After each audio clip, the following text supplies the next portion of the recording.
All right, folks, it's another Friday in the life of the world. In the Gregorian calendar, it's October 19, 2018, and welcome to the Hangout. I am Citizen Jones Hussein.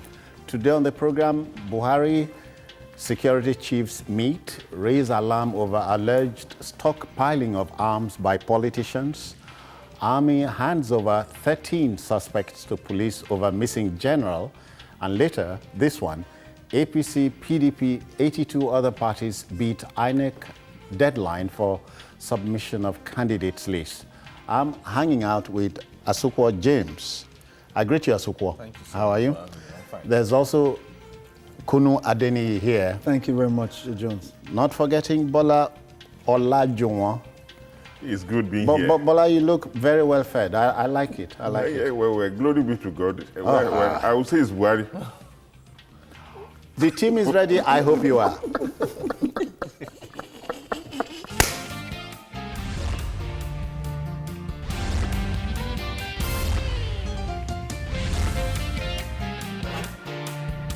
Well, All right, let's go. The President, Commander-in-Chief Muhammadu Buhari met with security chiefs in Abuja and behind closed doors on Thursday. We all agree that a meeting like this is troublesomely urgent and should be regular. A particularly distressing aspect of the party is the concern raised by the security chiefs over the proliferation and stockpiling of weapons of many descriptions by politicians. The whole essence, we are told, is to make the general election next year a journey through hell. Notable personalities, it was revealed at the same meeting, are poised to manipulate the INEC in the form of street protests, which could be hijacked. Should we not be wary of this self-inflicted madhouse by now? Well, we should be we should be worried, Jones, because especially now that the stakes are high amongst the two major political parties, all the individuals, they want to make sure that they return to power in any way possible, By any means. just by any means, even if it's by juju or by, getting their warehouses stockpiled with arms and getting the gullible and innocent youths who are jobless, to get these arms and, cause mayhem. And I'm happy that the president and the security chiefs actually met yesterday, and the focus was more about the general election and the issues Vis-a-vis security, the security aspect of the election. Yeah, the security, not even any other thing, but just the security, because if you look at what happened before and after the primaries across the party lines, it gives us cause to worry, because most of the issues is an offshoot of people who actually left from one political party to another and another to so everybody was just fighting for space in all these political parties. And in fighting for space, you assume that, and you will know that something of insecurity would definitely surface. And if one person is moving from a political party to another, the other political party will want to, it's going to be more of a show of force that, okay, I'm in charge. And for you to, show that you're in charge is for you to make sure that you win your party for either your senatorial zone, for your house for your constituency, or even for the president. So it's good that the president is meeting with the security chiefs. Already, I know that the military, they are already overstretched by terrorism, armed banditry, and kidnapping, particularly in the northwest and the northeast. So bringing this one out to talk about the general election shouldn't just be left for only the police. I think there have to be a collaboration between the police, the customs, because I know, I think in August, a container load of full of camouflage was actually intercepted, and eventually this arms, this camouflage is not going to go to the military. It's going to individuals. And I do remember on that occasion we said for every container that's seized, yes, there's the likelihood of a container or two escaping. Exactly. Yes, so exactly. It tells you. So just like even the arms too. Yeah. Kuno, he had said one thing. Ideally, it will take us back to that debate. Ideally, the internal security of any country is vested first. The first line is the police, internal security. Most definitely. It is when you have some extraneous, factors that in extreme situations you call in the military. Isn't it time we went back to the drawing board, looked at the police force in this country, give it teeth, allow it do its work?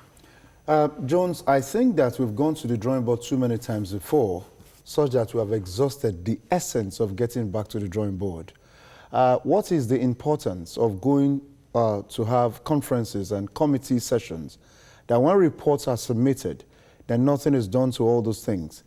I think in these times, it has become very ridiculous that anytime we talk about the internal security of the country, the primary thing that comes to our mind is the military. And many persons are growing with that anomalous idea that the military is responsible for the internal security of the country. It is actually the police. But if we got back to the drawing board of the police, under what conditions do we even employ people into the Nigeria police force? In the first place, for you to become a police in other climes, you have to be known in your community. And you have to understand the dynamics of day-to-day lives and the people, as well as the ultimate community policing into it. No, it's not about community. I'm saying that part of the condition for you to be... I understand. So it's that you must be known in your area. Now, I saw the last recruitment exercise on television as well as in the papers. Jones, the people who want to join the police are those who are jobless, who do not even understand what the police stands for, because they really need to survive. When you get such people to come on board your security operations, you do not expect them to commit themselves to the cause for which they got the employment in the first place. Then if we talk about that on the one hand, you want to talk about remuneration. These things are very, very important. You cannot be a police officer and take up another business because you have to face it full time. But in this part of the world, people have 4 jobs. And that is why many people get into public service, because they feel it will give them the opportunity to do other businesses on the side. And it is also why you don't have the best hands work with government, such that the implementation of government policies gets affected because you don't have the expertise to deliver. Coming back to what you have said, Jones, the drawing board is always there for us to get back to. What do we do with the things that we resort to? Besides, who writes first on the board? Well, the people that are saddled with the responsibility writes on that board. If you look at it, elected representatives have their own responsibilities. Those who are also appointed have the responsibility to write on the respective boards. But the important thing is when the report is finalized and put together, what do we do with it? For instance, university projects are written so that you can address core issues because it's a research. But oftentimes, university projects gather dust rather than get them to communities and social centers and use the results of the research to deal with the problems that have been acknowledged, then it becomes a problem. So we don't have results. So that is what we have transferred into the larger scheme of things. Bola, this all-important meeting yesterday talked about post-election violence, which is key here. Desperate politicians cannot afford to lose at elections because of the heavy investment. We are up against a hill here, a mountain. Sure. But if you look at it, you see, twice the custom, they intercepted pump-action guns from Turkey. The first time, it was traced to Turkey. The second time, it was traced to Turkey. Then the Ministry of Foreign Affairs, they had a meeting with Turkey embassy in Nigeria, and they agreed that they would do something about it. After the guns had sailed home? Yes, and intercepted, seized, and some people are prosecuted. I want to tell you, sir, we have a terrible and porous border in Nigeria. No, borders. Yes, borders. That is what I'm saying. No, you said border. Okay. You see, let's look at it from this perspective.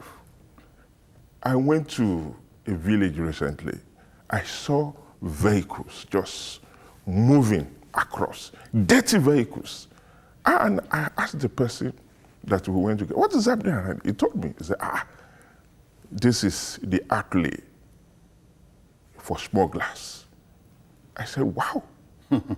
And then how many of such borders do we have in Nigeria? I hear up to 800 around Sure, the country. even more than that. More than that. It's in thousands. In thousands. You see, now, you can say it's not only rice, it's not vehicles only that passes through this, heartless. They call it heartless.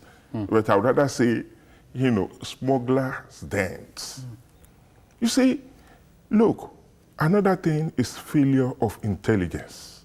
Yeah. If you have such a terrible situation, Especially inter-service intelligence. Yes. The police, the army, the immigration, and... you see, and then another thing is that, you see, like these people before passing through, borders and checking points along Nigeria border towns. You see, before getting to, all these checking points, they have ways of settling. The customs, the police, just name them that we have on the road. At this point, Bola, don't you think we need more than this arrangement? We talk about tripartite. No, we have four major neighbors. Cameroon, Chad, Niger, Benin. What can we do with them? See, let me tell you a scenario. Before any vehicle will pass from the Republic of Benin to Badagry, Seme, in Badagry, or to Idiroko, they must have paid all the dues to the Republic of Benin. Benin Republic does not care. By the time they are crossing into Nigeria and they pass through Nigerian border, they don't care. Because they pay their own money. Because we don't. Because we don't care. It's now our responsibility to tackle these people. Now, let me tell you, if it's not possible for police to do their job, and it's not possible for police to do their job, who will do the job? Is it the people of the community that also benefit, from all these businesses? They are involved. But what I will only tell you, what I can only say is that, you see, this is a terrible situation. And more harms are already in the hands of this terrible element. Oh, yeah. And then the issue is that, look, the only thing we can do is to use intelligence to trace and intercept all these guns and ammunition. It is possible. It is possible we can do it. Asukwo, when you hear these arms are in the hands of these unscrupulous elements, do you know they are not old men and women? They are young men. It's just, that is The just old politicians use the young men to perpetrate this evil. Yes, because it's easier for them to do that, because once one is old, the only thing he needs is to get people that will support him. So that is the only thing. What a support. So it's left for people say it's because of unemployment, but I don't know if unemployment also affects the psyche. Okay, it can, because by the time you start using all the banned substances, like maybe using marijuana and co, it affects, And that is where the insecurity comes side by side with unemployment. Care must be taken so you don't suggest to the viewer exactly that take cocaine and you start misbehaving. No, not all. Some people will not forgive you. No, they won't forgive you. The issue is but the thing is, unemployment, when once one is unemployed, they become easy targets for these politicians to use. As a general rule. Yes. So if we have up to 40 million unemployed youths, are we saying potentially we have 40 million crooks? If we have 40 million unemployed youths, I tell you that 10 or 20 million are potential potential youths to be used by politicians. And now that we are talking about porous borders and these harms getting into the society, it becomes very easy to give to these youths, to cause mayhem. Okay, look at what happened recently in Lagos. That cultism, that two of the guys that were killed in Lagos. Yeah. It's something like that. It starts small. In Rivers, it is even worse. Yeah. So if you look at all these states, in Akwa Ibom is also coming. And these guys are mainly young boys, able-bodied, yes, who should otherwise be engaged. Be engaged in one productive activity or the other. Yeah. So rather than the politicians providing good jobs or providing jobs for these youths, they are giving them harms to begin to cause problem and also harm their own fellow brothers. And this is not the kind of job you are talking about. Obviously not. Kunu, this is when you want good old National Orientation Agency to go to town, because the meeting yesterday also broached the subject matter. Why don't we deploy NOA officials? Well, I think that I can still very well remember what the past NOA chairperson did than the one that is there at the moment. Mike Omeri was the helmsman of the National Orientation Agency. Dr. Abari, that is there now, has not measured up. And I say that without any apologies. Because at times people see political appointments as opportunity. Have you interviewed him? Well, I've had... I mean, to appreciate his problems? Well, the point is I've actually met him at different platforms, and I think strongly that he doesn't understand the weight of the task on his shoulders. I say this again without any apologies. National Orientation Agency is more or less like the government at the center, because there are offices across the federation. It simply tells you that the task upon his shoulders is quite enormous, and he must actually appreciate that to hit the ground running. I've not seen the National Orientation Agency, especially as election year comes, take the lead in terms of letting people understand. For instance, as soon as the primaries were on, you'd expect the National Orientation Agency to start operating side by side the electoral activities, because that is very important. Jones, you've asked me a question about the National Orientation Agency. I dare say that even on the respective media platforms, even on social media, I've not seen a proper representation. In these days of social media, you'd have expected that to engage the youth that form the crop of the people that often gets used, that the National Orientation Agency will be on different social media platforms. Exactly. It doesn't even have a single banner. And that is why I say here that Dr. Abari has not, without any apologies, measured up to help complement the activities of the federal government. That's on the side.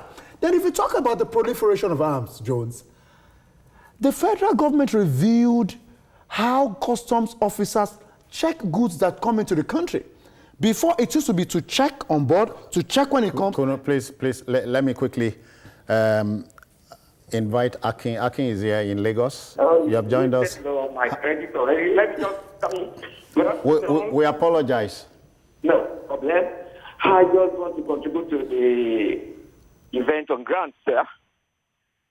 Evening to all the gentlemen on the ground. Thank you. Hello? Good evening. Please, I just don't know.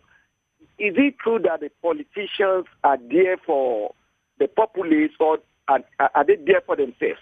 Why would they be purchasing guns for us to be killing ourselves? If truly they are for us, why are they doing do or die politics? If somebody lost, let him just take it. And because he says he wants to be there to serve the populace or to serve the nation. And why are the youths allowing themselves to be used? I'm coming to that. I am part of the youth. The fact that there is no work does not warrant the youth to make themselves available for all these purposes of killing themselves. Not even the politicians. The politicians' children are not here in Nigeria. Majority of them are outside there. Why would somebody give me gun? I will kill him. Or I will even go to the extent of killing his children. The work is there. They didn't provide it for us. Millions of graduates are there. Why would they be used? Look at what happened in Bariga Shomolu yesterday, one of the guy was killed. That's one of those people that have been used to terrorize the populace. Why are the youth not even thinking? But aside that, why would politicians make it impossible for us to get jobs? And then by using all means, to just get ourselves killed because of their own self-interest. Thank you, Aki. Thank you very kindly. Bola, you see, so here we are. They say when men and mountains meet, great things are done. Yesterday, the president met with his security chiefs. The bulk of the job is for us on this other side of the divide. Yes, it's for us. You see, what we have at hand is a representation of the situation in Nigerian society. So, see, look, if the people are taken care of, or the youth have things doing, things worthwhile doing in terms of jobs to feed themselves and things like that, they will not engage in all these acts of being used by politicians. You see, the situation should be they against us. Let me tell you one thing. The families, this thing should go back to the families. If you can talk to your children very well, you take care of your children very well, you give them better education, and you strive to feed them very well, nobody will use it. And you tell them every now and then, look, know the son of who you are. Nobody will use them. Right from when I was, so small, nobody could use me. You will never even see me going to where they are playing or doing anything, that is untoward. Tell your kids, tell your children, because if the people that we give the job to, they can't do it, it's not left for us to do it. Because these politicians, what matters most to them is permanent interest. Yeah. Tomorrow, you see them crisscrossing parties. Yeah. It's because of what they want to achieve, it's not because of the betterment of the people that voted for them. In the afternoon, in the daytime, they set you up against me. At night, they are cavorting. I'm telling you. Exactly. It's... Asokwa, in taking this home, can we take it from the top? It's a two-way street. Mr. President has met security chiefs. The security chiefs are supposed to take the messages home. What's left? There must be something in between. How do we feel it? I think the gap. Now that everybody knows, because we are not safe, let's not deceive ourselves. 2019, 2015 was like this, very hot. But 2019, nobody knows. But now that the president and the security chiefs are being concerned, it means that they have actually gathered enough intelligence on what might likely happen. So it's left for us, the media, and just like we are saying, the NOA, to do its job. The NOA, when I was young, I used to hear of how they were really working, but right now, this one, they are not even doing. And social media is the easiest place that you can pass information to the youth. So they have to be very active on social media. Then the family, just like we are saying, should talk to their children. Your child is going out, always talk to your child. Is it too late to advise every man in this country? It's not late. Not those still producing children. I'm not producing them. Do you caution? The size of your family matters. As from when your child is like maybe 3, you have to start drumming it. How many children should you have? No, even if you have 20. It matters. Even if you have 20. Why should you have 4? What I'm saying, the citizen, what I'm saying, even if you have 20. Even if you have 20, you have to keep telling them that crime does not pay, violence does not pay. You must always, because everybody must live as one. Because anywhere there is violence, they too cannot even enjoy themselves. Quickly take Kingsley easier before we pass over. Kingsley, welcome. I'm enjoying what you guys are doing there. Thank you so much. But you see, in journalism, we should reduce narratives. We are listening. Can you hear me? We are listening. We are listening. In journalism, investigative journalism, we do a lot of good. It's not just sitting down talking. Most times, even when you talk about security issues, journalists should go to the field, get their facts, work in concert with the security people. This will do us a lot of good. That's my suggestion. Thank you, Kingsley. It's not. I'm not necessarily quarreling because there's no need for it. We don't just underline just come here and sit because we want to. Everybody must not be on the field. There are people in the field. Jide is not here. Must I tell you where Jide is? And so on. So we are taking it home. Most definitely. I was saying before, Jones, that when you review the processes for checking importation or imported goods into the country, I hear there used to be pre-shipment. Mm-hmm. It's inspection and so on. It got stopped by this administration. Yes, it's been back and forth, but I know of a surety that this administration stopped it so that at least people could clear their goods early. But I think that there should be categorization of the kinds of things that you do not do a pre-shipment assessment for. Because if you know that people are bringing in heavy machinery, you know that that's their categorization. You cannot leave pre-shipment because this is very important. So when they bring all those things on board and move it into the country, then it becomes a problem. So Jones, it is very important to tidy up loose ends because they're already in our faces. Okay then, the debate continues. Now, still to come, Army hands over 13 suspects to police over missing general. We are back after this break.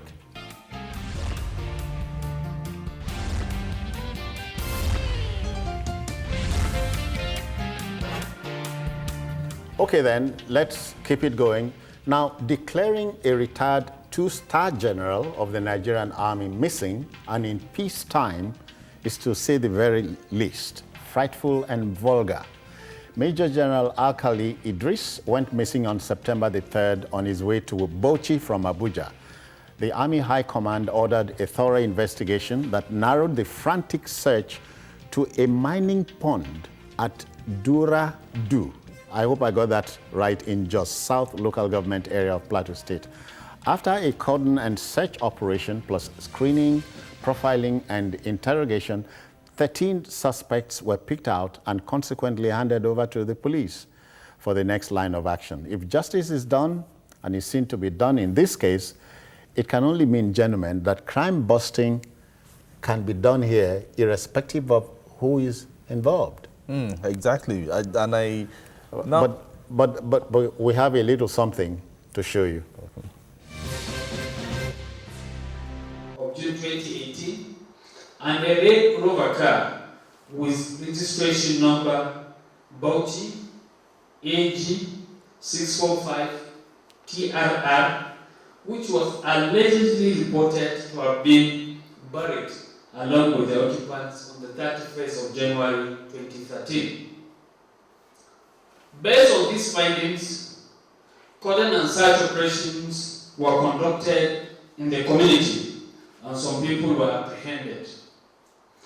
They were moved to barracks where they were screened, profiled, and interrogated.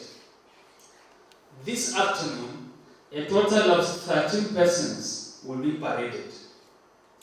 These suspects will be handed over to the Nigerian police for further investigation and prosecution. The persons to be handed over to the police include those who are in possession of firearms without license, and those who had saw when these criminals stopped the retired general and when his vehicle was pushed into the pond, but failed to report these criminal activities or acts to security agencies. That's Brigadier General Umar Mohammed, the garrison commander, 3rd Division, Nigerian Army, Rukuba, Jos, Plateau State. Asokwo, I don't want to believe, sitting here, it's because the missing man is a 2-star general. No. I'm fighting not to believe so. Yeah, you see, what I've noticed with our security agencies is that once you push them to work, they will work. Not that they are dullards. They are not dullards. Even the Nigerian police, particularly, I know the ones in Lagos, when once there's a crime and you want it busted, they will. That is one thing I know. If they desire to. And times without number, the Nigerian police have been working and they've been busting crimes across Nigeria. It depends on the ones that we have heard. And that is why this one, if you look at it, the Nigerian army have been so detailed, in trying to carry out their own investigation without, any support from the police. And telling the police, you know what, we are going to go based on the rules of engagement.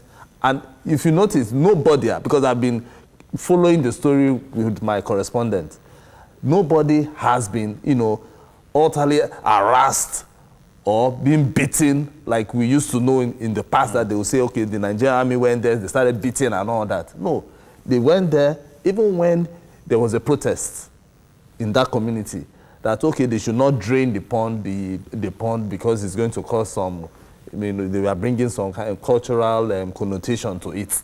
But they still said, no, we have to do it because we need to carry out this investigation. And the army actually did it. And eventually, we saw what came out from it. The general's car was actually brought out. And not only that, a bus was also found in the pond. So it was so detailed. So if security agencies want to work, they would definitely work. What it means is that they need that support. They need that financial support. They need the populace to also give them that support for them to be able to carry out their own job. Support in this case, information. Information, because before they got to that pond, somebody actually told them that they saw the general's vehicle being, pushed into that particular pond. Yeah. So if we give the police, if we give the army the support that they need, both financial, both intelligence and everything, crime will be reduced to a minimum in Nigeria. Kunu, it's a mining pond. Apparently, it's not an isolated environment. So people have been going there, in and out, and so on. Don't ask me if the mining there is illegal or legal. It's, people know, I'm told the people in the environment have scrambled for fear of being arrested or something. So what can we infer from that scenario? Jones, two things, very importantly. One would mean the relationship of the Nigerian army within that community and how they've been treated over time. That's one. Then secondly, it could be that people feel, why would we give the information when we know already that certain things have not been done right in that community? Jones, there is a way government comes across to people as being interested in what bedevils them day in, day out. It is then people begin to feel that since government believes that there's a give and take stake, then they owe the government some measure of cooperation. And that's the reason that up until this moment, we may have found the vehicle of the retired and late, we've not found the body itself because the army hasn't told us that they found the body. By implication, government must understand, you see, everything that happens, Jones, we're subjected to research. Being a researcher, I look at things very critically. Why do we have the repeated cases of people in community not willingly giving information to security operatives when the need arises? There's an issue with trust. There's an issue with connection. There's an issue with responsibility. There's an issue with patriotism. These are very significant issues that recur as far as security and human relationship actually is concerned. It is then important to address the issues such that people are able to see security operatives as those doing the job to secure the lives and property of the people. And just I want to say again, in the scheme of things, why did we not have the police all along? Because even if a military officer actually is involved in this, it is also the responsibility of the police to do one or two things in support. So it cannot be an exclusive case of having the military. Yeah, because before this bus stop, if there was not this bus stop, something would have happened. I agree, Jones. But I'm saying here that we cannot continue to take the police out of its primary responsibility. I know very well that the operatives that went about getting this car out were given the marching order. And they were told that you must bring the body of this general dead or alive. It's a mandate. And we know that in the military, if they give an instruction, if you have scarce resources, you must deliver. It is command on the go, delivery expected, without which you've not done your job. So perhaps that is another... You may complain afterwards. Most definitely. Yeah, but obey the command. Yeah, but this pond must be a pond that's known to people in the immediate environment. Sure. So I'm wondering what pond we're talking about. You see, the issue is this. First, the people of Duradu should be thanking their stars, because we knew what happened in Nodi. We also knew what happened in Sakibiam. Maybe now we'll be talking of, many people being wiped out. You understand me? And aside that, we should also give it to the military that, look, they are having new orientation. You see, for them to take it upon themselves to do what they did, no, it's out of this world. Not only that, you should also remember that somebody in London that called himself an activist was releasing news on the social media saying that the guy was killed by the army. Maybe that made the army, to put everything together and then say, okay, fine, this must be where the man was killed. You see, I don't know what they are doing with the pond, because they said that, look, if they should drain the water, something else will happen in the town. That's what you want to interrogate. See, let me tell you one thing. The people saying that they knew what was amazed. They knew what happened, what people are using it for. Because they can't do it in isolation. Look, let me tell you, there's no perfect crime. If you believe there's a perfect crime, you're lying. Is it that somebody saw you, or you didn't see the person that saw you? And then if you believe that, look, I've done it, I've hit it. Or in extreme cases, both of you saw yourselves, and something gave. Let me tell you one thing. If somebody that did something deadly, if the person noticed that somebody saw him or her, that person will go after that person. Yeah, exactly. That is the truth, because in this case, see what happened, a general for that matter. And then, if not because the wife prompted the military high command to say, look, something should be done about this case. I've been looking for my husband. Okay. No. You people have provoked a guy in Niger State. He's here. Good evening to you. Good evening. Well, welcome. Yeah. I just I missed your name. KG, yeah. All right, let's go. Yeah, Uncle Jones, I want to say three things. And I think generally the media house hold Nigeria a lot of responsibility. And for us, we think we're not really getting the best of the media houses. They're not really helping Nigerians. That's number one. Number two, if you remember, there was a certain time in Lagos, this after Dega, there's this long bridge that usually have, what's it called? Fulani, all these guys doing robbery and all of that, with people on that road. Not until a senior army retired officer was killed on that road, before that road became safe.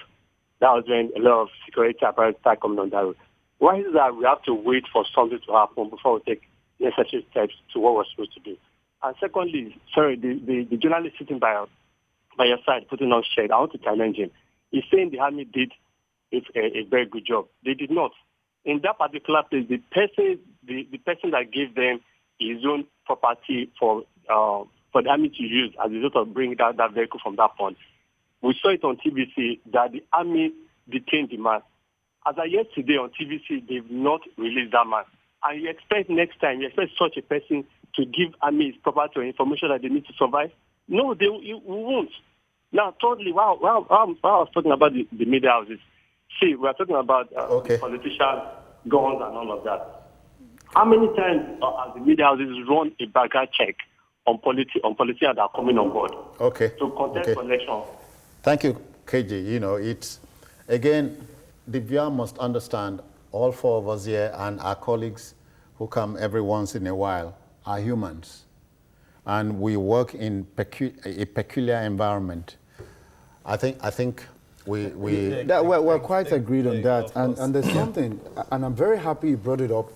I didn't just mention that while I was talking, but I said that one of the things that would make it difficult for the citizenry to support security operatives, basically, is because of the trust issues. Somebody gave the army his machines and maybe some other information, and now he's been incarcerated. That's a message sent across. And you don't expect such goodwill next time if the need arises. I hope KG understands where we're coming from. Okay, then, let's go to the last but not the least subject matter this evening. You know, it's an interesting debate to ask if Nigerians work better when they are under heavy pressure. It's called brinkmanship, yet Nigerians love it. As of Tuesday this week, only 8 parties had submitted their nominations for presidential and National Assembly candidates. The viewer is better able to appreciate the near-chaotic atmosphere at the INEC headquarters on Thursday, when about 82 political parties turned up with approved lists, even as many were still arriving at about 6 in the evening. But happily, INEC made the submission process less tedious, something we must commend. Yeah, exactly. And I want to also commend INEC for, stamping his foot concerning some infractions, And what we are looking and hoping is that this will continue till after the general election. Now we now see that people now know. I think INEC was actually looking, people were actually looking at what INEC told APC concerning Zamfara. And even Ogun State. And Ogun State. So they were, so people, Delta? And even Delta. So they were just looking at so if these people, if INEC can come out and say, you people are not going to submit a name, then it means these guys are serious. So everybody, as at yesterday, I think we were discussing 17, but I knew that, so I knew that all the major political parties will be submitting names of their candidates in. And funny enough, we are beginning to see some of the names, but I want to still wait, till all the names are reeled out and we'll begin to know, because I know that, okay, for instance, I actually called 1 or 2 people and they said, okay, the Senate president who was, pursuing his presidential ambition is now in the senatorial candidate. And from his zone, there was one Babatunde Sadiq also that won. Then later, he actually transferred his own ticket to the Senate president. Why? Because the PDP National Working Committee had said that they are going to get their own ticket. They are getting automatic ticket, or it was going to be a consensus thing, So that is how it has been. Even Dan Kwambo, to somebody stepped down for him, and it has been like that everywhere. So most of them actually beat the deadline. So we are going to have a very, very interesting contest come 2019. Kunu, beating the deadline and meeting the deadline are 2 different things. Most definitely. Is it in character with us? Was it not possible, even if there were 500 parties, to have met this deadline, not beating it? I think if we are to analyze those who did not come to the party within the time given and had to do the last rush hour thing, it's a reflection of the kind of leadership they want to offer. One of the challenges that we have, we don't understand that leadership actually comes with certain responsibilities. People who intend to lead, close to 90 of the 91 political parties have presidential aspirants.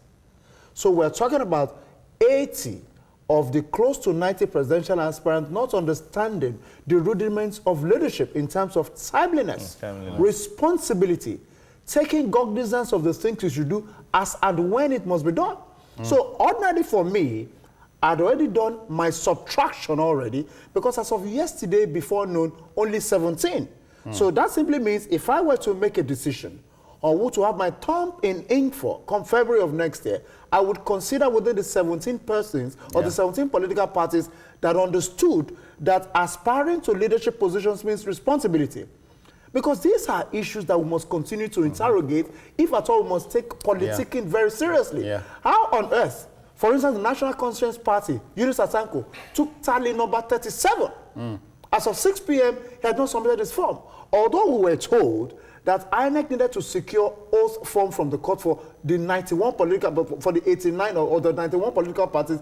But even at that, the likes of PDP and APC had done that and forgotten that they ever had candidates submitted. So it is very important for us to understand that getting people into positions of leadership can actually be done seamlessly if you understood the rudiments. And then you stop wondering, because Bola would remember this, that the same Professor Patrick Wilmot, after he was chased out by Babangida, if you remember, his regime, came back years after, in the Obasanjo years, and he said, he was asked, what memories of Nigeria can you recall here? He said, wonderful country.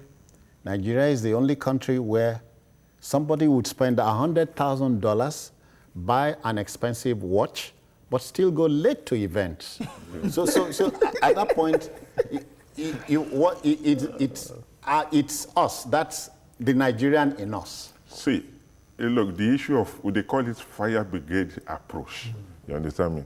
You see, we always wait for, the last minutes. Oh, yeah. If you extended the date. Yes. I met... They will still come... Let me tell you a scenario. Submit late. Let me tell you a scenario. You spoke about Wilma. Let me tell you of a former UN director in Nigeria, in Zimbabwe. I met him in Kenya. He said, you are from Nigeria? I said, yes. He said, look, I remember Nigeria very well for three things. Look, he said the private sector, they will always wait for federal government budget before releasing their, their own budget or their, master plan for the year. For the year. Now, he said, look, they will always wait for the last minute, to do what they're supposed to do. Another thing the man told me was that, look, in Nigeria, we say, if you say, who put that in there? You say, that Igbo man, that Yoruba man. I'm sorry, that is the impression people, have about us. Yeah. And we know how these things. It's become a way of life? Yes, we know the issues is we can work against it. We can deal with it if we want to deal with it. Yeah. Why should we wait for the last time? Then another thing is this, the issue of physical submission. Can't we have a platform whereby, they can just input all these things, the ones that are having issues, they can deal with them, and ultimately, they can do the submission online. Bola, we talk about millennium imperatives. Yes. The computer is here. Yes. Everything is E. Yes. Can't we do E-submission? That is what I'm saying. That is what I'm saying. See, let me tell you one thing. Another thing I saw. I saw something in Mecca that baffles me. Let me tell you, the Nigerian icon, I went for the medical center. When I got to the medical center, I asked for paper. They said no paper. Then they said I should go and see doctor. I saw the doctor. I saw the other person. I didn't take any paper with me. I'm telling you, in the computer, they saw my name. They saw the name of other. They will not have any issue. Can't we replicate this thing in Nigeria? I hope you didn't fight with it. No, I didn't. Because I was shocked if they can do that without any paper. You see you interface with about 3 or 4 people without holding paper. We can do it in Nigeria if they can do it over there. I still love my paper, Yes. But let's take Divine. He's here. Divine, good evening to you. Yeah, good evening, Yep. John. Yeah. Good evening to your panel in the studio. We greet you. The issue of submission of a list of the candidates. You see, this is Nigeria for you. We do believe that at the dying minute, we will make it. In fact, this thing played out even in US 1995, at the year about 1990. See, we should just come back a little. Let us begin to do the right thing at the right time. In as much as we are not doing the right thing at the right time, we'll keep on getting it wrong. Because when, for example, let me use this word, when somebody commits offense, if you're a junior person and you commit offense, you will not be taken seriously. If the senior person commits offense, it will be taken seriously. This is what is happening in Nigeria. Just for example, what happened in Jos about the missing general is because this thing has hit somebody that is important to the society. Then take back what has been happening in other states. They will not tell you that we are on top of the guy. We are sending a panel of inquiries. At the end, everything will end up.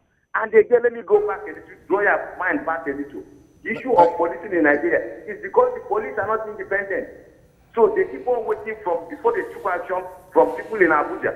Let us come back and put what is called an end for something that is not right. Let us do the right thing at the right time. Let us put the right people at the right position and things will begin to work out. Okay.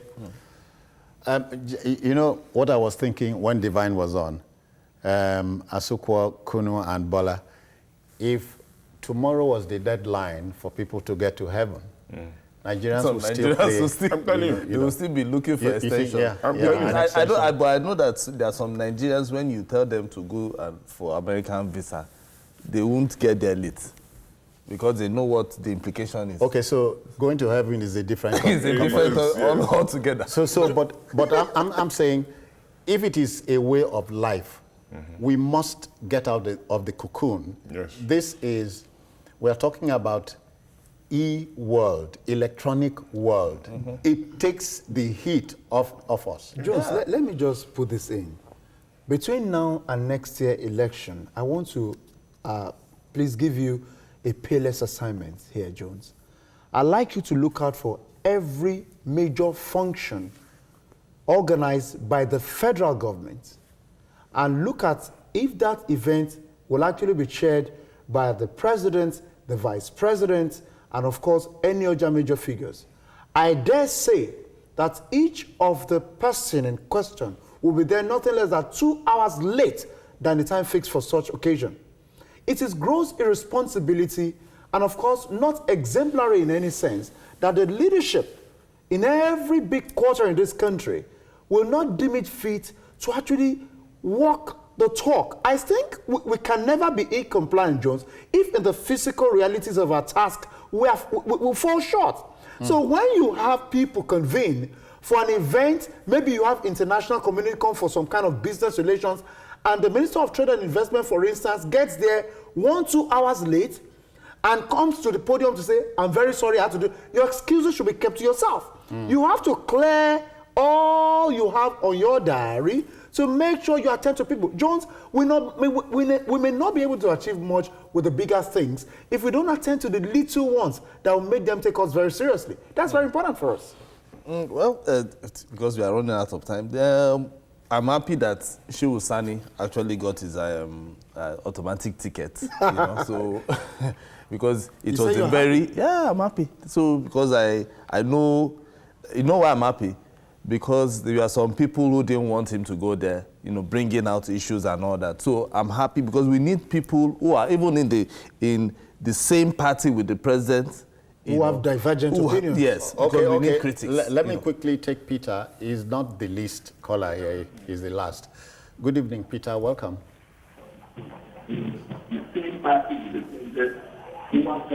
Are we in business? Are we talking with us? Okay. You know, so like we are saying about being late and all that, I want to believe that most of the political parties we are trying to remove names and put slotting names. That's not my business. You know? That's so not our business. That might be the reason that we are still looking Please, at. Asuko, stop making excuses for that. I'm trying to. Don't even go there. Talking about your irresponsibility, that one is a given. The discussion to favor them. No. The point is, they should have submitted long before the deadline. I understand. I understand. You know, I understand. But they will tell you that they have 18th of October. How they will tell you that they have Let me just tell you. Let me bring another perspective. You see, Saficom did something before the coming on board of this administration on issue of meeting deadline and issue of giving the required service, you know, to the people that require such services. But now, what I will say is this: maybe Buhari should sign another executive order mandating the civil servant. Yes, it will be worthwhile. It will deal with this problem. Okay. Another executive order. 007. Hold it. James Bond is always fast. On this show, time is the master. But let's thank Asukwa James for coming. Thank you so much. Enjoy your weekend. Kunu Adeni. Thank you, Jones. And Bola Olajuwon. Yes. Thank you very kindly. That's it. Meeting deadlines and beating deadlines are two different things. Yes. They're two different things. Journalist Hangout is done for the week, And we want to thank you for participation since Monday. And also watch Journalists Hangout on other platforms you see on your screen. And of course, we are also on youtube.com/TVC News Nigeria. On behalf of the Backroom Boys and my humble self, I say thank you. I'm Citizen Jones Hussein. Bye-bye now.